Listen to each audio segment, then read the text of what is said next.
Hey guys, so let's get right into this week's fight card, Jamahal Hill versus Johnny Walker.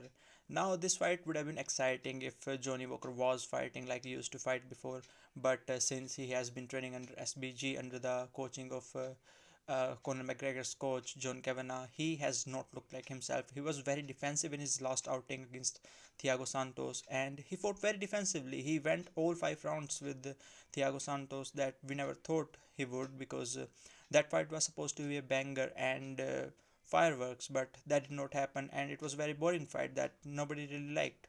Um, Although Thiago Santos won that fight, I would say that both of them lost that fight. Both of them, not even one of them, both of them, because the way the fight went, right? But now he is squaring off against Jamal Hill, who last time won against Jimmy Crute. Now Jimmy Crute is out of this year due to a knee injury. He has to get his knee reconstructed. But let's talk about that later. But now Jamal Hill is fighting against Johnny Walker this Saturday, and if you really think about it, I don't think that Johnny Walker is going to stay in the octagon for very long with Jamahal Hill, because we all know that Johnny Walker does not have a good chin at all, but and Jamal Hill is a very accurate striker. He definitely got into some trouble with Paul Craig, but that was because Paul Craig is an excellent wrestler and has very good BJJ. But Johnny Walker, on the other hand, does not have that kind of BJJ or ground game to get Jamahal Hill into any kind of trouble. What we'll have to see is has Johnny Walker prepared his ground game for Jamahal Hill, because if we can't take him to the ground, I don't think that Jamahal Hill will get into any kind of trouble with Johnny Walker. And with that, I think Jamahal Hill gets him out of the octagon in first or second round. Let's go to the second fight of the fight card. Kyle Locus against Jamie Pickett. We all know Kyle Locus. He knocked out Kevin Holland with a headbutt. The fight ended in a very weird way with a no contest because Kevin Holland got knocked out with that headbutt, and then referee let the fight go on and then stepped in between and then stopped the fight. The result of the fight was no contest. The fight was back in October last year, but now Kyle Lucas is fighting against Jamie Pickett, who recently fought on the Cater vs Chikaze card. We all know about that, what happened in that fight card, but that was a great one to be quite honest. But let's talk about this fight, not Cater and Chikaze. Jamie Pickett has won his last 2 or 4 fights. He is somebody who came from the Dana White Contender Series. He's been fighting in the UFC since 2020. His career has not been that great so far. He has won 3 fights, one by KO, TKO, and two by unanimous decision. Uh, he is not very defensively sound, but he's a good wrestler compared to Kyle Locus, who's a very all-rounded fighter, has great takedowns and really good striking. He's defensively sound as well. Um, what I think this fight is definitely gonna go all 3 rounds, and Kyle Lucas will get the decision over Jamie Pickett. Yes, that's how it's gonna go. The third fight on the fight card is in the heavyweight division: Parker Porter versus Alan Bayreuth. Parker Porter has had an interesting career so far. He has been fighting in the heavyweight division, but he once tried to go down to the light heavyweight division. It was way back, at least 12 years before. Talking to my MMA News, he told them that he once tried to cut down to the light heavyweight division and he didn't even make the weight. That fight was against John Jones, and the fight was quick. Obviously, we know that John Jones is one of the goats of MMA. Whenever we talk about MMA, we can't talk about it without talking about John Jones. He's one of the goats. You can't deny it. Parker Porter now has come back to the heavyweight division and is now facing off against Alan Bayreuth. In the UFC, Parker Porter has won his last 2 fights out of 3. His one fight that he lost was against Chris Daukaus. On the other hand, Alan Bayreuth has lost his both fights in the UFC, yet by KO and TKO. How do I see this fight going? Well, Parker Porter is definitely gonna put Alan Bayreuth out, and I think this will be his last fight in the UFC. Maybe. Who knows? We'll see. Anything happen. This is the heavyweight division, but Parker Porter has a significant weight advantage over Alan Bayreuth, and that will matter a lot. Um, the power in his punch is gonna be much more than Ellen Bedot. So we'll see. My prediction uh, is gonna be a quick night for Parker Porter. He's definitely gonna put him out. He usually has not had a KO or TKO win, but Ellen Bedot is very risky striker. He definitely is a very risky striker, and he's not going to wrestle him. Let's see what happens. It can also be a unanimous decision. Where am I leaning more? Hmm. I'm just saying KO and TKO because it's the heavyweight division. Anything can happen. We all know that. But um, let's just go with a unanimous decision win for Parker Porter. Yeah. The third fight on the fight card is in the lightweight division.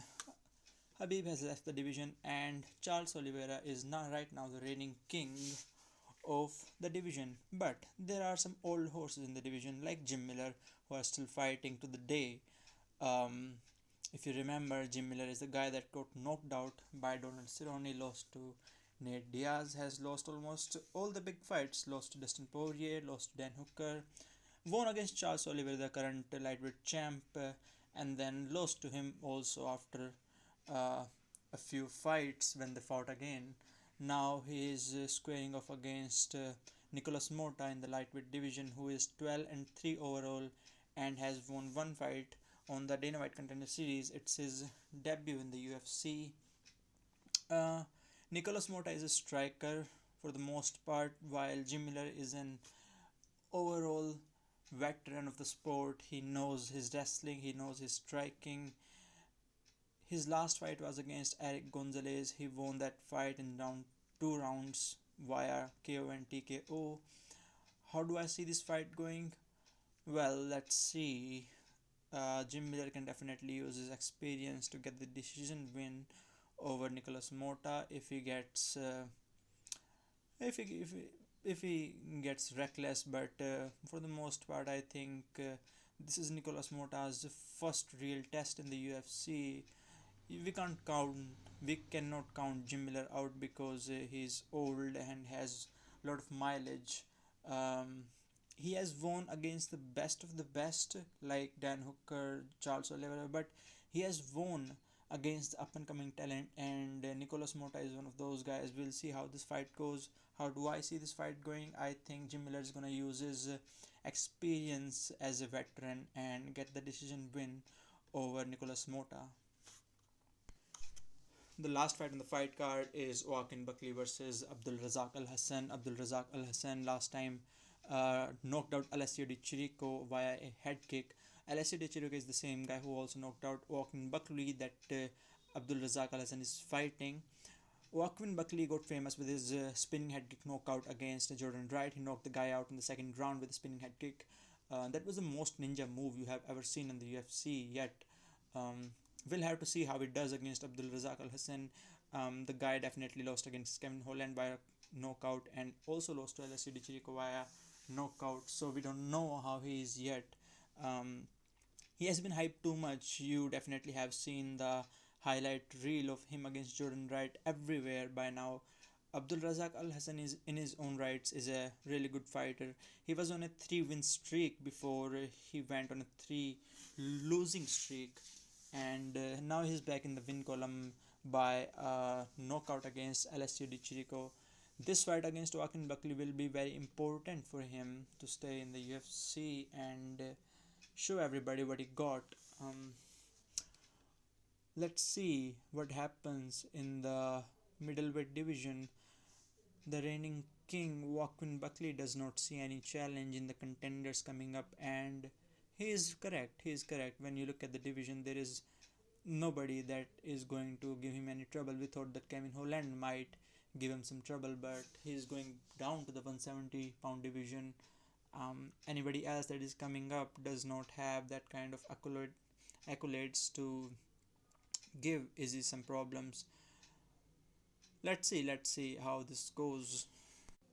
Andre Muniz in the middleweight division is a guy who is in the top 15 who is supposed to give Israel Adesanya some kind of trouble. Khamzat Chimaev is also supposed to do well against Israel Adesanya, but none of them has fought some good guys in the UFC yet. We'll see how that goes. Khamzat Chimaev is not gonna come up to the division until he gets the strap from Usman, and he's been waiting to fight Gilbert Burns. The fight I think is going to happen in March or April. Not sure yet. The official announcement has not been made, but they've been going at it for on the they've been going at it on Twitter, and we'll see how that goes. I'm really talking like Dana, aren't I? We'll see how that goes. Yeah. This is my second video. We'll definitely do better after this, but let's see where this journey takes us in a year or some. Yeah, I really love to see martial arts grow, and I myself do martial arts, which is pretty great. I love the sport, I love the athletes, and I would love to cover the sports for everybody. I'm basically from India, if you want to know about me, and yeah, that's it. Let's start this journey. Yes, I'll be covering every single event from now on, pre-fight and post-fight, both of them. So yeah, let's see how it goes. I'll try to give it my all, and will definitely improve. I have an accent which might be funny to you. um, I say I'm a lord. That's something I need to do. I need to improve on. But yeah, let's see how this goes. Yeah, I just sometimes wish that I could talk like Chael. Chael is the master of talking. He can make a 10-minute video about literally anything. You ask him to talk about a mouse with a laptop, and he'll talk about it for 10 minutes. He'll make a fight between a mouse and a laptop, and he will make the mouse win. I don't know how, but he can definitely do that. We can't, but yeah, I'll try to improve. I'll try to improve with the as the time passes by.